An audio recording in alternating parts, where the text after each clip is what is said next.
जन्म से ही हमारे साथ भेदभाव किया जाता है। क्यों? उठना, बैठना, खाना, बोलना, हंसना, क्यों हर चीज़ का लिहाज हमें ही सिखाया समझाया जाता है?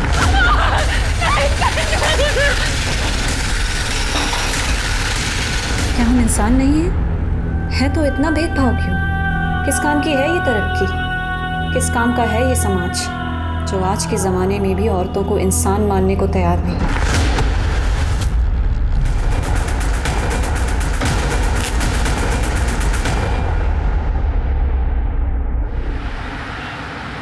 सर, हमारी कंपनी की तरफ से आपके लिए 76,000 का प्री अप्रूव लोन पास हुआ है। क्या आप लेना चाहेंगे? No problem sir, no problem. Thank you. आपका दिन शुभ हो।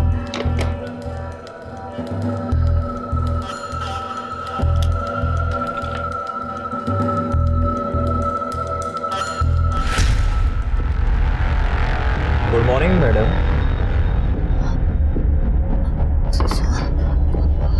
तो ऑफिस आवर्स में सोकर वुमेन कार्ड प्ले कर रहे हैं आप कि मैं प्रेग्नेंट हूँ, बहुत दुखी हूँ, बहुत प्रेशर में हूँ। सॉरी सर, पर मैं कॉल पर ही थी।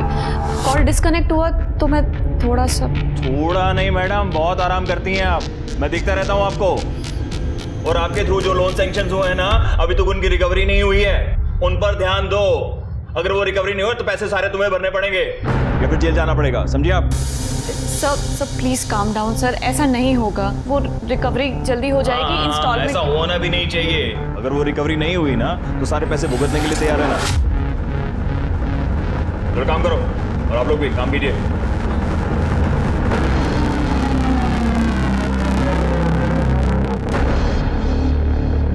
मुमताज, एक एडवाइस दूं तुमको, तुम्हें ना इस वक्त घर पे बैठ के रेस्ट करना चाहिए।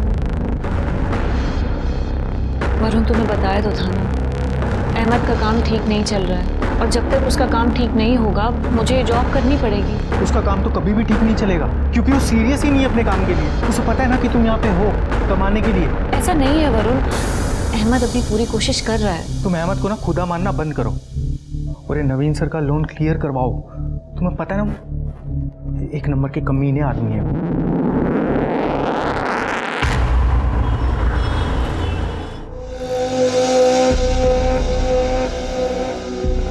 अहमद फोन उठाओ।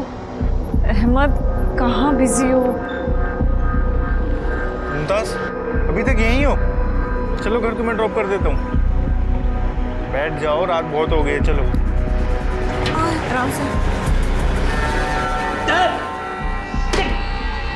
अहमद, मैं वहाँ ऑफिस के बाहर से कब से तुम्हें फोन लगा रही थी और तुमने मेरा फोन नहीं उठाया। और मैं वहाँ बेवकूफों की तरह सोच रही थी कि तुम शायद बिजी होगे। So sorry. वो फाइनल मैच आ रहा था, मैं देखने के लिए बैठ के मैं भूल ही गया तुम्हें लेने जाना। सॉरी। सही, मतलब घर बाहर सब मैं संभालूं और तुम यहाँ आराम से सोफे पर बैठकर दारू पियो, टीवी देखो, बहाने बनाओ। तुम्हें पता है तुम्हारी वजह से रोज नवीन सर सबके सामने मुझे कितना सुनाते हैं वो लोन अमाउंट्स के लिए। तो तुम उसका गुस्सा मुझ पर क्यों उतार रही हो? मैं लोग तुम्हारे पास इसीलिए लेके आया था कि मैं चाहता था तुम्हारा टारगेट पूरा हो। अब वो लोग लोन की किस्त नहीं दे पा रहे, लोन नहीं चुका पा रहे, तो मेरी क्या गलती है? एक तो मैंने तुम्हारी मदद की, ऊपर से तो मुझे सुना दिया। सही कह रहे हो, गलती तुम्हारी नहीं है, मेरी गलती। I am sorry.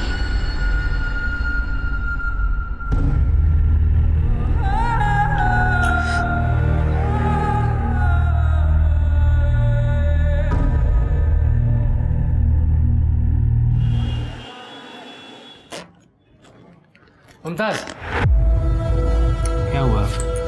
कल की बात से अब तक नाराज हो तुम? सॉरी बोला था ना तुमको। सॉरी बोलने से सब ठीक हो जाएगा क्या अहमद? मैं हूं ना, मैं सब ठीक कर दूँ। अच्छा सुनो, शुक्ला के लोन की किस्त है, तुम जमा कर देना। चलो। तो ये तुम मुझे क्यों दे रहे हो? शुक्ला से कहो ना कि डायरेक्टली कंपनी को ट्रांसफर करे। अरे तुम जमा करो या कंपनी में जाके जमा करे, बात तो एक ही है। तुम भी तो उसी कंपनी में काम करती हो। हाँ, ये लो। अच्छा सुनो मुमताज, कुछ और दोस्त हैं मेरे, वो भी लोन के लिए अप्लाई करना चाहते हैं, तुम बात करके देखना जरा। अहमद, मुझे नहीं लगता है कि अब नवीन सर मानेंगे, क्योंकि तुम्हारे थ्रू जितने भी लोगों ने लोन लिया है ना, उसमें से आधे लोग इंस्टॉलमेंट देने में गड़बड़ी कर रहे हैं। तो तुम बात तो करके देखना, माने तो ठीक, ना माने तो ठीक।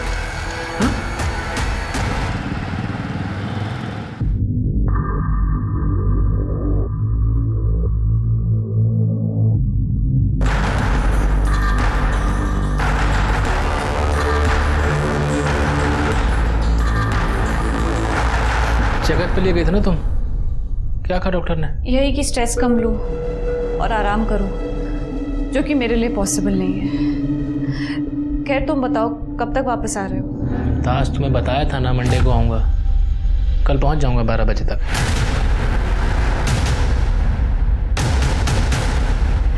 अहमद प्लीज़ जल्दी वापस आओ ना, मुझे अच्छा नहीं लग रहा है, बहुत घबराहट हो रही है। मुमताज अब तुम दोबारा शुरू मत हो, आ रहा हूँ ना कल।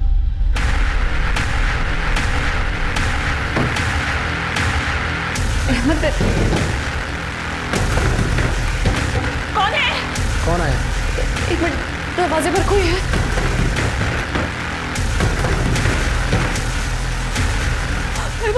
अहमद वो लोग आ गए। कौन आ गया? मुमताज कौन आ गया?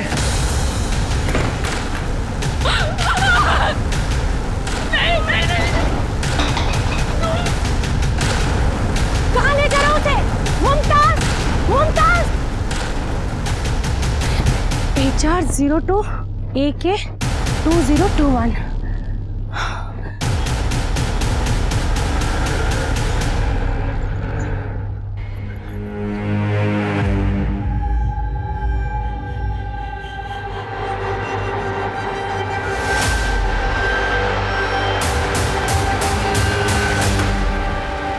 ये सब क्या है? शबाना आपा, मुमताज कहाँ है? साहब यही है अहमद, मुमताज का शौहर। बेचारी का 8वां महीना चल रहा था साहब, पता नहीं ये मक्कर से छोड़कर कहाँ भाग गया था। इन्होंने बताया कि कल 2 आदमी जबरदस्ती आपकी बीवी को घर से उठा के ले गए। क्या? मुमताज ने कभी कुछ बताया था ऐसा? नहीं सर, मैं तो 3 दिन से काम के सिलसिले में बाहर गया हुआ था, अभी लौट रहा हूँ आपके सामने। तुम्हारा फोन क्यों स्विच ऑफ है? और मुमताज का फोन भी बंद है। मुमताज का फोन बंद है ये तो मुझे नहीं पता, और फोन की बैटरी डेड हो गई थी तो रास्ते में बंद हो गया। रास्ते में कोई चार्ज करने की जगह नहीं मिली, इसलिए अभी भी बंद है। साहब कल आदमी जिस गाड़ी से आए थे उस गाड़ी का नंबर मैंने नोट कर लिया था, ये लीजिए।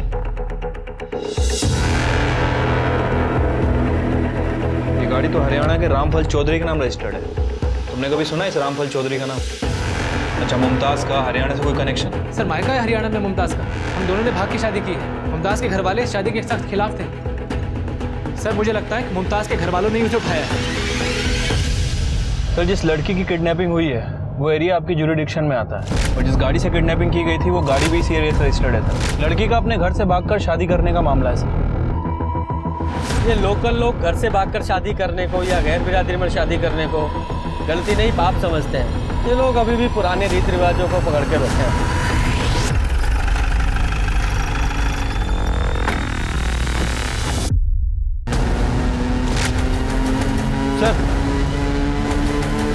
सर ये वही गाड़ी है जिससे किडनैपिंग हुई थी, 2021।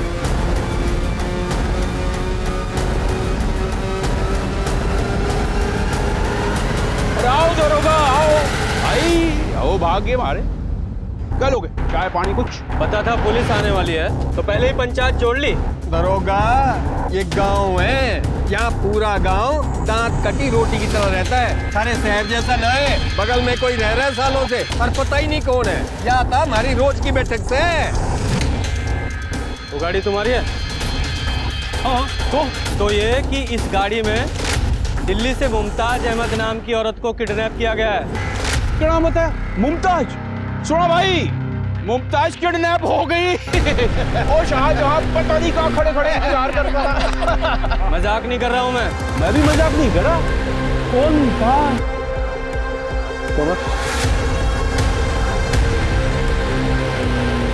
ये मुमताज।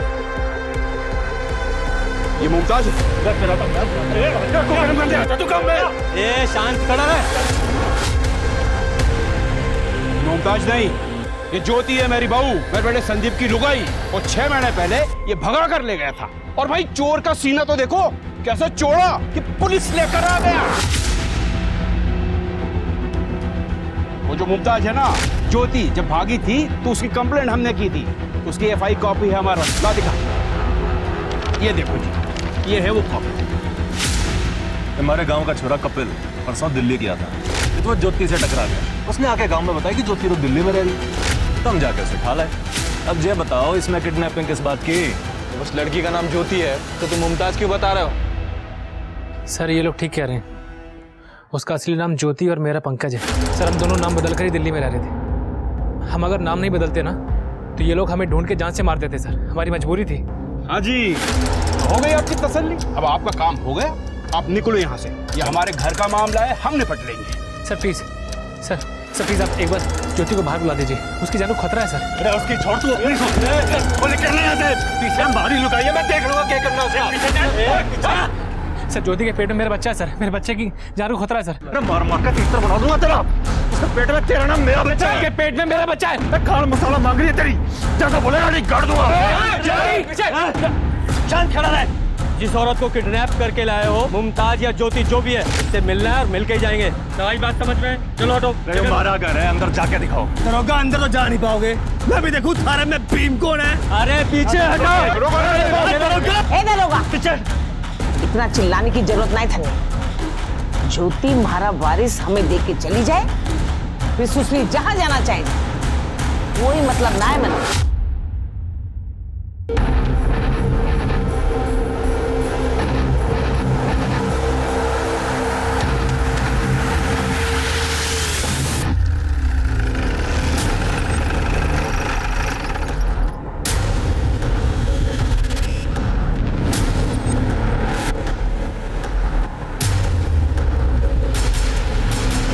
रास्ते से हटो वरना सारे के सारे जेल जाओगे। हटाओ ये लाठियां। चलो हटाओ। हटाओ चलो।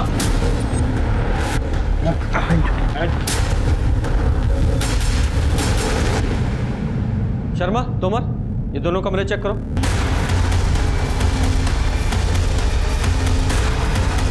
शर्मा, तोमर,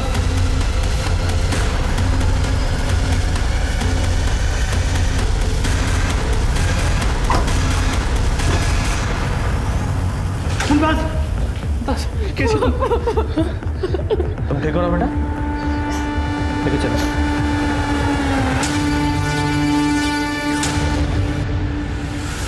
इन लोगों से डरने की जरूरत नहीं है, घबराओ मत, तुम सेफ हो।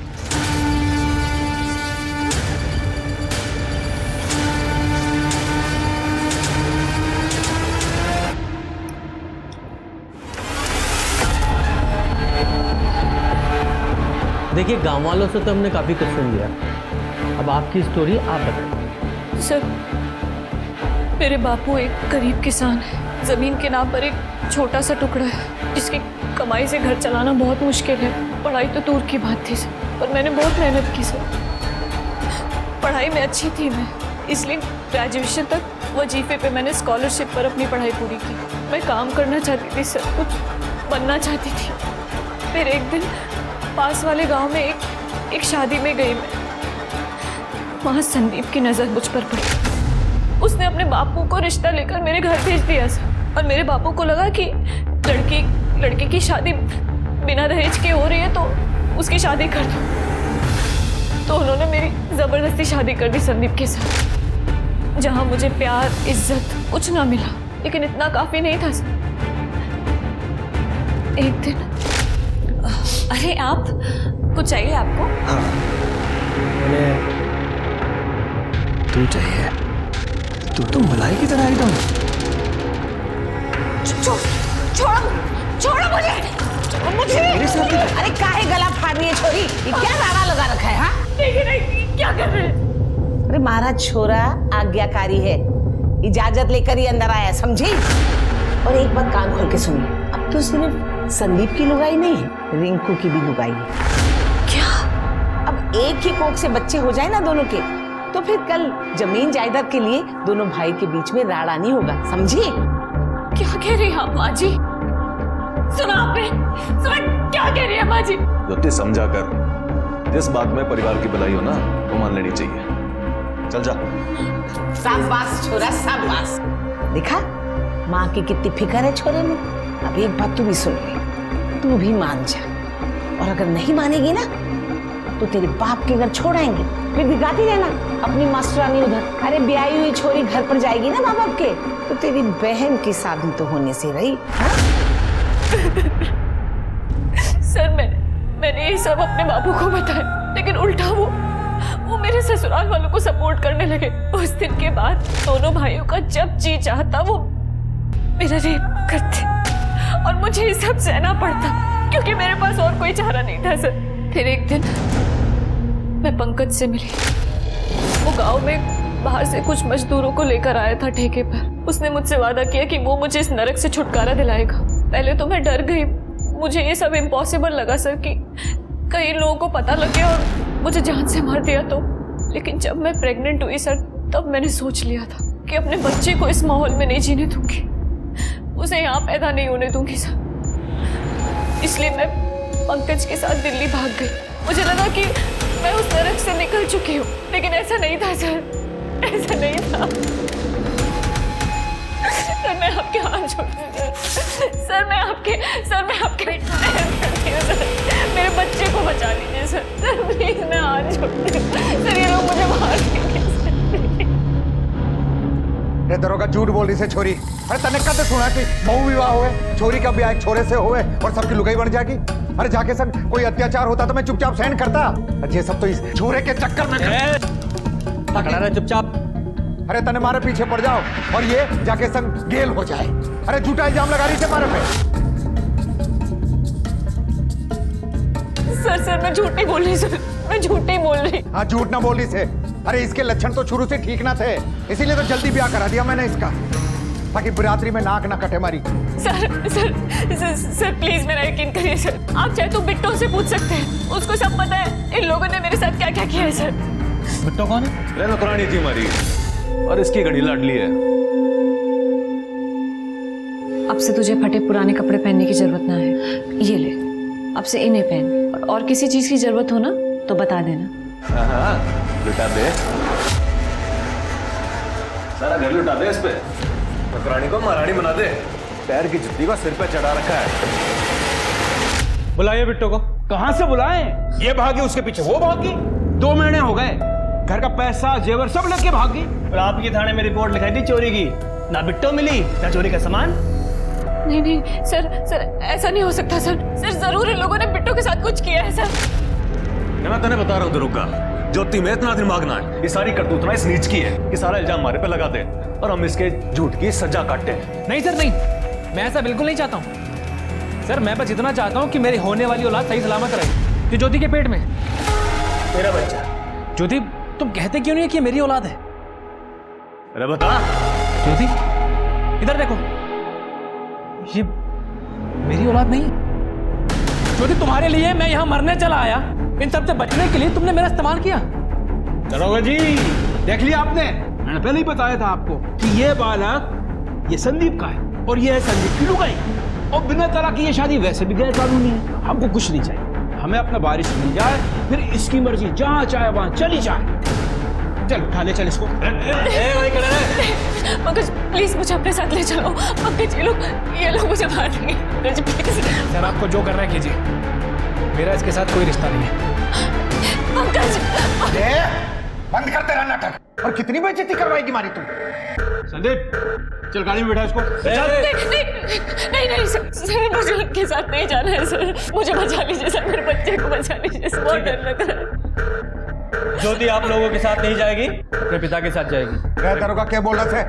मैं न ले जा कोई भी नहीं। अरे बिरादरी में हुक्का पानी बंद कराएगा क्या मारा? अरे ब्याही छोरी है, पियर नहीं ससुराल जाएगी। चुप, बकवास नहीं, वरना सब लोगों को हवालात में डालूंगा मैं। ये कानून तुम्हारे समाज के हिसाब से नहीं चलता है, कानून के हिसाब से समाज चलेगा। और हाँ, ज्योति को या उसके बच्चे को नुकसान पहुंचाने की सोचना भी मत। लेके जाओ उसे, जा बेटा। और तुम लोग ज्योति का बुरा करने के बारे में सोचना भी मत। अब निकलो यहाँ, चलो।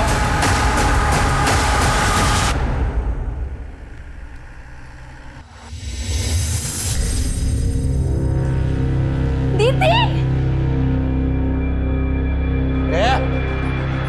रहे थे बड़ा मोटा काम करके आई से ना, जो खुश हो रही से गाना गले लगने की जरूरत ना से। बापू आपको कभी तरस नहीं आता मारे पे? अरे सगी बेटी हूँ। तन्ने आया था तरस मारे पे? अरे थारे करतूत की वजह से आज हमारा गांव में हमारा दरवाजे पे कुछ थूकने तक ना आता। अरे मारा बस ना चलिया, नहीं तो वही साड़ में गला तोड़ देता था मैं।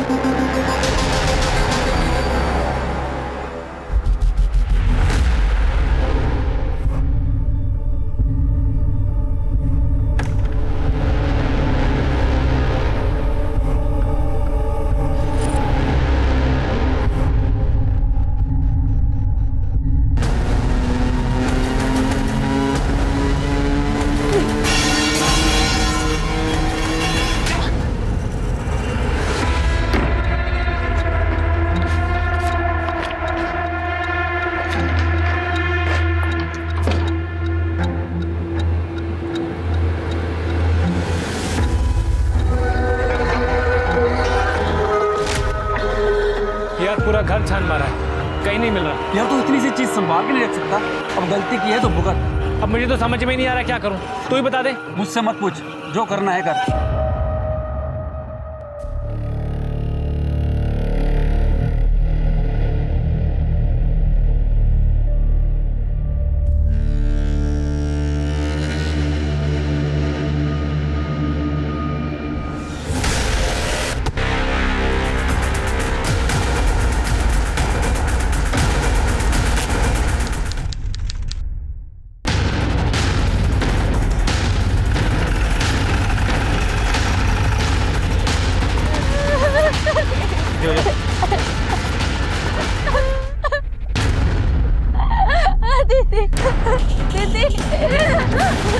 जिसने भी इसे मारा है लगता है पहचान मिटाने के लिए जलाने की कोशिश की, लेकिन जला नहीं पाया। पर सर ये बैग लगता है इसने फिर से भागने की कोशिश की। ज्योति का डर सही निकला, मार डाला बेचारी को। हमें इन लोगों के साथ इसे भेजना ही नहीं चाहिए था। इसे देखकर ऐसा लग रहा है इसका मर्डर 3-4 दिन पहले ही हो चुका है। आसपास चेक करो। बॉडी से इतनी बदबू आ रही है, गाँव वालों ने यही सुन के हमें फ़ोन किया था। तो बॉडी बुरी तरह सड़ चुकी है, कह पाना मुश्किल है कि कैसे मारा गया होगा। और ये इन्होंने तो मिसिंग कंप्लेंट भी नहीं लिखवाई। क्या कंप्लेंट लिखवा था? मन ने तो पता था, फिर से भाग जागी। कब गायब हुई थी? 4 दिन पहले सवेरे नींद से उठे तो घर में ना दिखी, समझ गए भाग गई। शोर इसलिए नहीं मचाया कि बेइज्जती हो जाती। अच्छा राम मर गई। इसके चाहने वाले तो गांव में आने लगे थे, उनके कारण और मिट्टी पलीत हो रही थी हमारी। मतलब कोई आया था? मैंने अपनी आंखों से देखा था।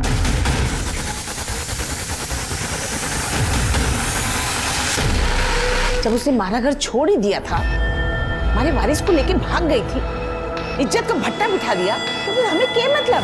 वो सुसरी जिंदा है या मर गई? तुम लोगों ने उसे मारने की धमकी दी थी ना? भूल कर रहे दरोगा। अरे वंश बढ़ाने वाला था उसके पेट में। बालक के आने तक तो हम उसे खरोच तक नहीं आने देते। घर में रहती, जिंदा रहती, ध्यान नहीं दिया होगा किसी ने, मार दिया होगा। मर गई तो हम क्या करें? ज्योति जिस रात गायब हुई, तू कहाँ था? घर पे ही थे, और कहाँ थे हम? तू? अरे घर पे ही था। किशन ने बताया कि ज्योति से मिलने कोई आदमी आया था, अंदाजा है कौन था वो? यो तो पता नहीं कौन था, पर हाँ कोई तो मिलने आया था।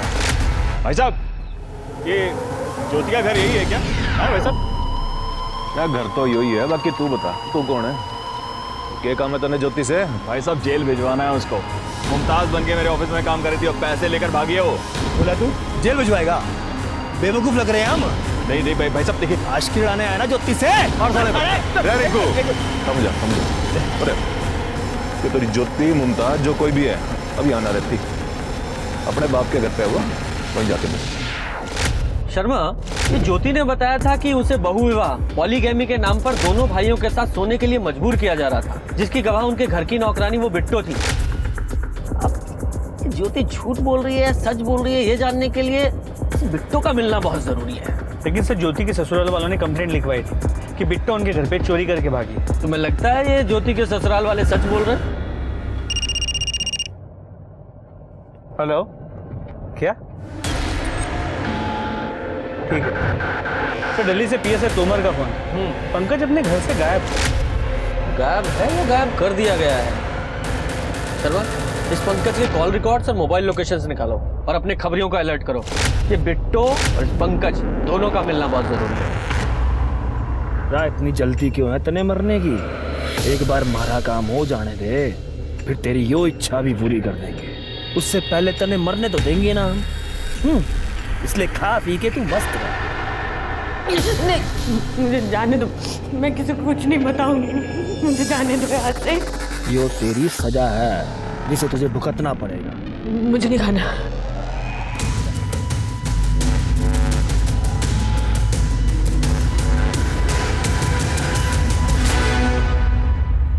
सर वो लोग इंसान नहीं थे सर, जानवर थे वो लोग सर। अपने लोन के पैसों के लिए मुमताज को ढूंढते हुए मैं सर वहां पर चला गया सर। आप मानेंगे नहीं सर, उन लोगों ने मुझे थप्पड़ों से मारा सर। ज्योति के पति संदीप के घर जाने के बाद तुम उसके पिता किशन के घर भी गए थे? हाँ सर, मेरा जाना मजबूरी था, लेकिन मैं डरते डरते गया सर, पता नहीं क्या हो जाए। देखो मैं कुछ नहीं जानता हूँ, लोन के पैसे वापस दिलवा दो वरना मैं पुलिस में कंप्लेंट कर दूंगा कि तुमने कंपनी के साथ फ्रॉड किया है। सर मैंने कोई फ्रॉड नहीं किया है सर, प्लीज मेरा यकीन करिए सर। अगर आप मुझे यहाँ से निकालने में मेरी मदद करेंगे ना तो मैं वादा करती हूँ आपके पैसे वापस दिलवा दूंगी सर।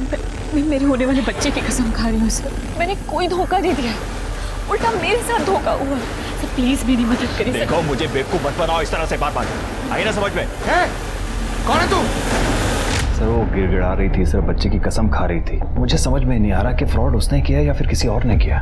एक्चुअली ये फ्रॉड था क्या, और तुम्हें क्यों लगता है कि ज्योति इसमें इन्वॉल्व थी? ज्योति मेरे यहाँ पर लोन डिपार्टमेंट में काम करती थी। जितने भी ये लोन सैंक्शन हुए हैं ना, सब उसी के थ्रू हुए हैं। सर ये 2 लाख के लोन का एप्लीकेशन फॉर्म है और कुछ डॉक्यूमेंट्स हैं, आप चेक कर लीजिए। पेपर्स तो सब क्लियर हैं, लेकिन रिटर्न की गारंटी क्या है? सर रिटर्न की गारंटी के लिए वो अपने लैंड के पेपर्स डिपॉजिट करेंगे, और मेरे शौहर के अच्छे दोस्त हैं, फ्रॉड नहीं है। अच्छा, इन सारे लोन्स में उसके पति पंकज अहमद वो भी इन्वॉल्व था? हाँ सर, ज्योति ने बताया था कि जितने भी क्लाइंट थे वो उसके पति के थ्रू आए थे। शुरू में तो सर उसने EMI प्रॉपर टाइम पे करवा करना सर मेरा विश्वास जीत लिया, लेकिन अभी 4-5 महीने से सर लोन की एक भी EMI नहीं आ रही है सर, और यही अमाउंट मेरा कुछ 26 लाख रुपए अटका पड़ा है सर। 26 लाख? जी हाँ सर, इतना बड़ा अमाउंट था, इसलिए सर मुझे ज्योति के ऊपर प्रेशर डालना जरूरी हो गया था सर। जो लोन आपके थ्रू सैंक्शन हुए हैं ना, वो रिकवरी नहीं हुई ना, तो पैसे सारे आपको भरने पड़ेंगे या फिर जेल जाना पड़ेगा, समझिए आप? सर फिर वो एक दिन अचानक गायब हो गई और मुझे डाउट हो गया। मैंने सारे पेपर मंगवाए और चेक किया, और सारे पेपर सर फर्जी निकले। जिन अकाउंट्स में लोन ट्रांसफर हुए वो अकाउंट्स भी फर्जी निकले। ये सारे लोन्स जो भी ज्योति के थ्रू सैंक्शन हुए थे, उनके सारे डॉक्यूमेंट्स और वो लोन का पैसा जिन जिन अकाउंट्स में ट्रांसफर हुआ, सबकी डिटेल्स चाहिए अर्जेंट।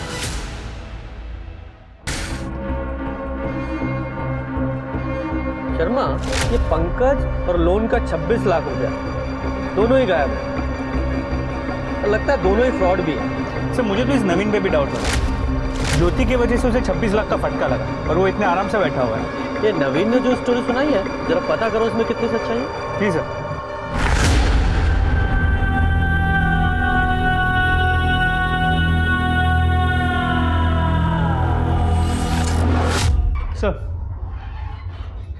सर ज्योति की पोस्टमार्टम रिपोर्ट, उसकी मौत रात 8 से 9 बजे के बीच सर पे रॉड या किसी भारी चीज से वार करने की वजह से हुई, और उसकी बॉडी को जलाने की भी कोशिश तो की गई, लेकिन पेट्रोल या केरोसिन जैसी किसी चीज का इस्तेमाल नहीं किया गया। ये ज्योति जो घर से बैग लेकर भागी थी, वो भी उसकी बॉडी के पास खुला हुआ पड़ा मिला, और वो जो कपड़े थे वो भी उसकी बॉडी पर अधजले जले मिले। इसका मतलब कि बॉडी को उन कपड़ों से जलाने की कोशिश की गई, जिससे वो बॉडी जली नहीं और हमारी पहचान में भी आ गई। तो लगता तो ऐसे ही।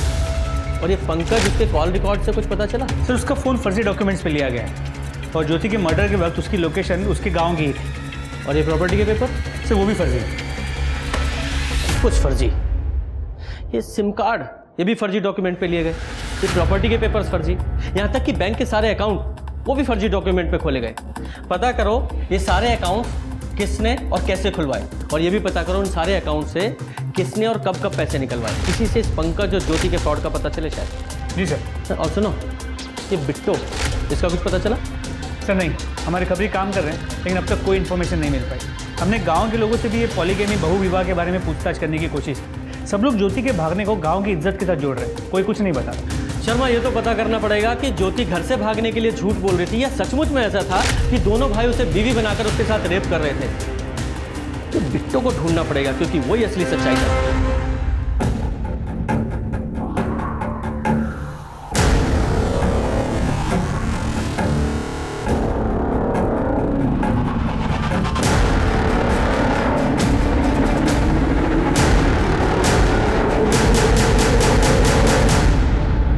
सर इनमें से आधे से ज़्यादा अकाउंट्स खाली कर दिए गए, एटीएम कार्ड के डेली लिमिट के हिसाब से पैसे विड्रॉ किया जा रहा है। मतलब बैंक ना जाना पड़े इसलिए 90 अकाउंट खोले गए। जी सर, लेकिन अब भी कुछ अकाउंट में 7 से 8 लाख रुपए बचे हुए। उन्हीं में से एक अकाउंट में से ज्योति के मर्डर के बाद एटीएम में से 25,000 रुपए विड्रॉ किए गए। शर्मा उस एटीएम का पता करो जिससे पैसे निकाले गए और उस एटीएम की सीसीटीवी फुटेज भी निकलवाओ। सर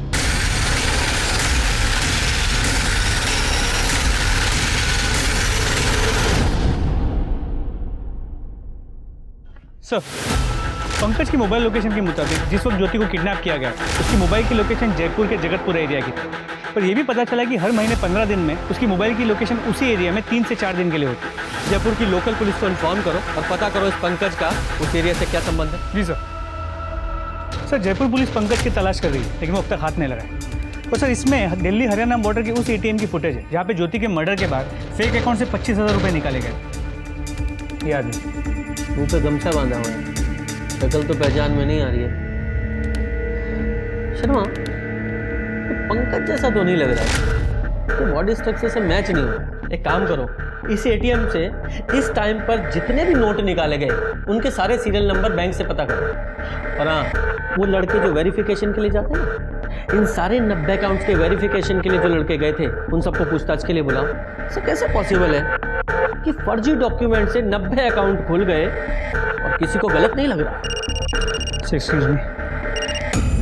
हेलो, ठीक है सर, बिट्टो का पता चल गया। कहाँ है वो?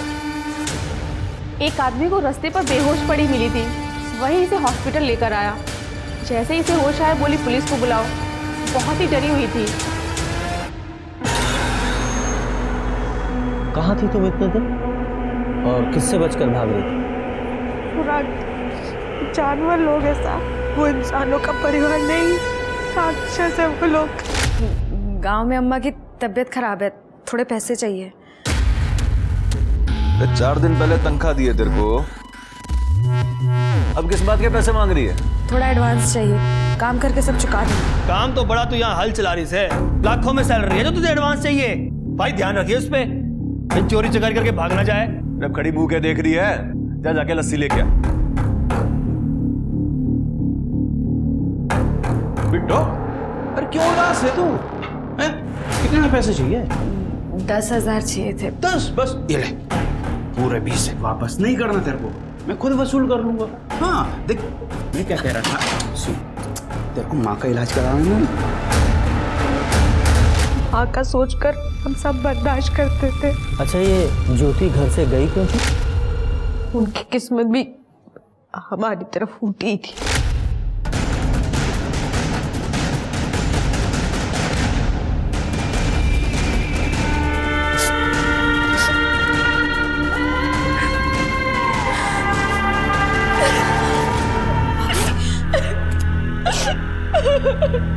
जमीन बचाने के नाम वो भेड़िया लोग भाभी के साथ जबरदस्ती करते थे। दोनों भाइयों के लिए एक ही बीवी ऐसा बोल, सही किया उन्होंने, वहां से भाग गए। कि भागने के बाद उन लोग की बहुत बेइज्जती, और ये झूठी इज्जत बचाने के लिए वो लोग भाभी को मारने के लिए ढूंढ रहे।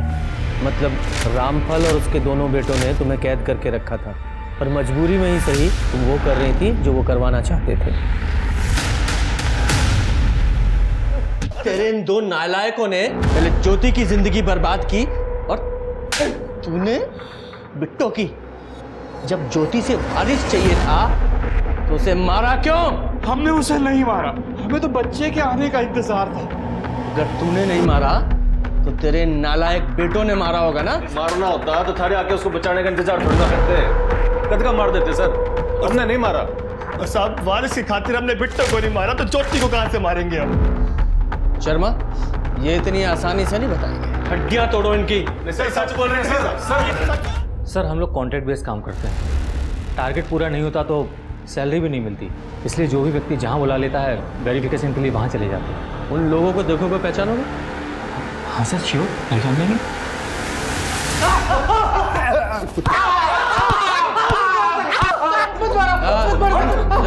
सर बताते, बताओ।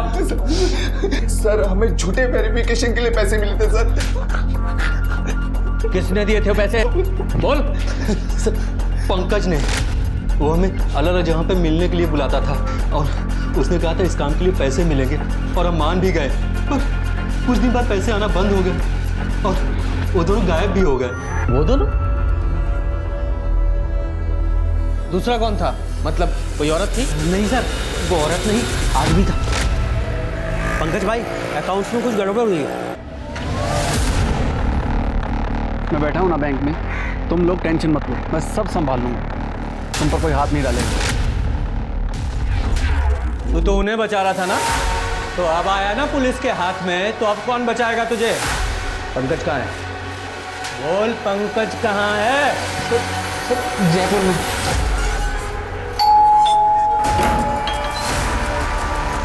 जी पंकज यही रहता है। कौन पंकज? यहाँ मैं, मेरी बेटी और मेरे हस्बैंड रहते हैं, और उनका नाम पंकज नहीं निखिल है। वो देखिए, वो आ रहे हैं।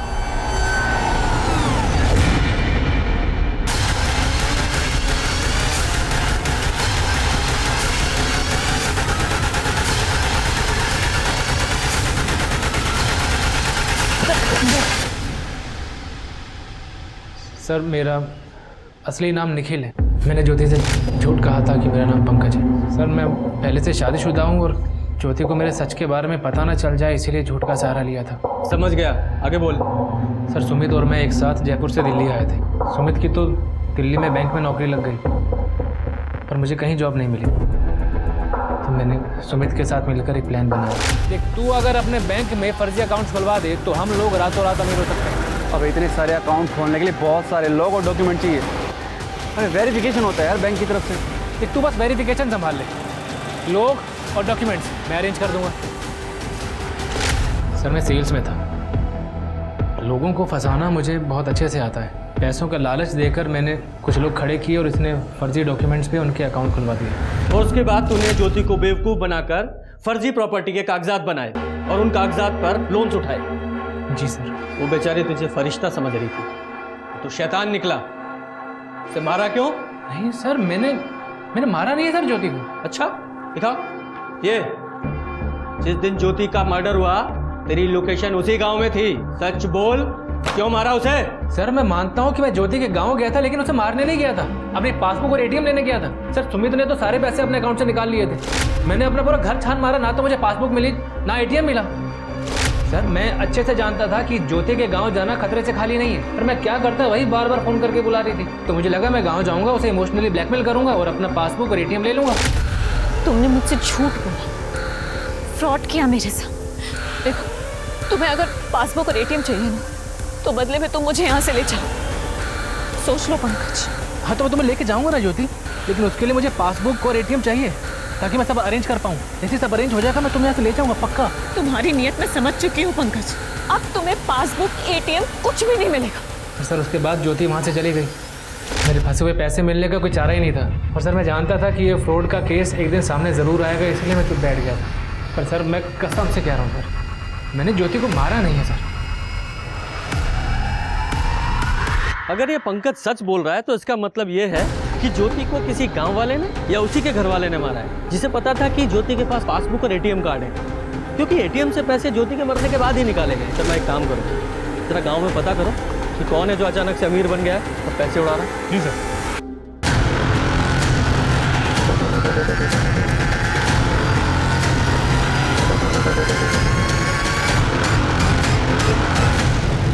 सर वो तो खुद लोगों को बोल रहा है कि उसी ने ज्योति का मर्डर किया।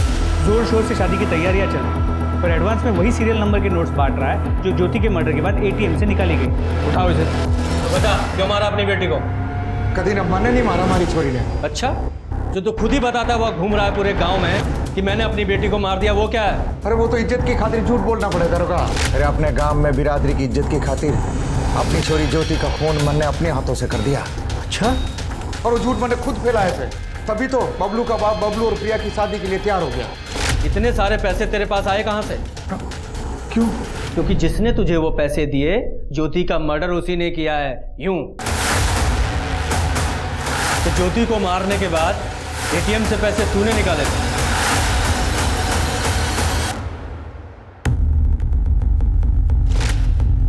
और वो एटीएम कार्ड तूने इसे दिया। हाँ, क्योंकि मेरी शादी ना होने में सिर्फ 2 ही प्रॉब्लम थी। एक पैसे की और एक दीदी की वजह से जो हमारी बदनामी हुई थी उसकी। पर इन्हीं 2 वजह से बबलू के बापू हमारी शादी को ना करा रहा था। और फिर दीदी ने ATM दे के और पासबुक दे के हमारी पैसे की प्रॉब्लम सॉल्व कर दी थी। छोटी, मुझे माफ कर दे, हमारी वजह से तेरी शादी टूट गई। ये सब हमारी वजह से हुआ है ना, अब मैं ही इसे ठीक करूंगी।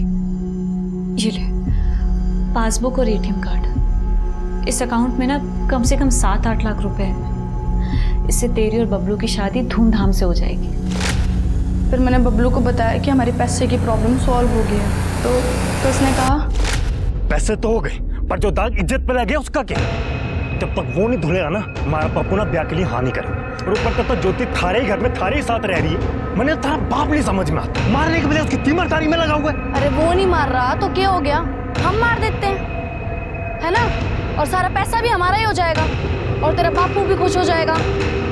उसके बाद दीदी जहाँ भी जाती मैं पूरी नज़र रखती उस पर। फिर वो एक दिन पंकज से मिलने गई तो मैंने बबलू को कॉल करके सब बता दिया। दीदी निकल चुकी है।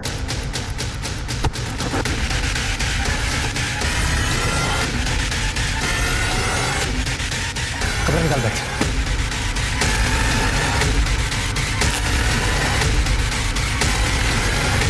अगर मैं सारे पैसे बापू ने दे देती तो मुझसे 1000 सवाल पूछता, इसलिए मैंने पैसे बबलू को दे दिए, ये कहकर कि इज्जत तो वापस आ गई है, तो फिर अब शादी पैसे की वजह से क्यों रुके। और ये पैसे उसने बापू को दे दिए।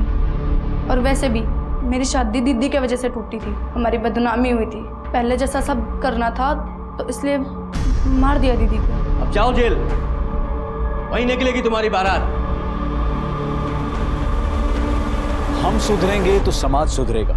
हम गलत बातों, गलत चीजों के आगे घुटने नहीं टेकेंगे, आवाज उठाएंगे तो समाज बदलेगा। अब मैं अनूप सोनी आपसे विदा लेता हूं, फिर मुलाकात होगी क्राइम पेट्रोल सतर्क में एक और नए केस के साथ। तब तक अपना और अपने परिवार का ख्याल रखें, सतर्क रहें, सुरक्षित रहें और देखते रहें क्राइम पेट्रोल सतर्क। जय हिंद।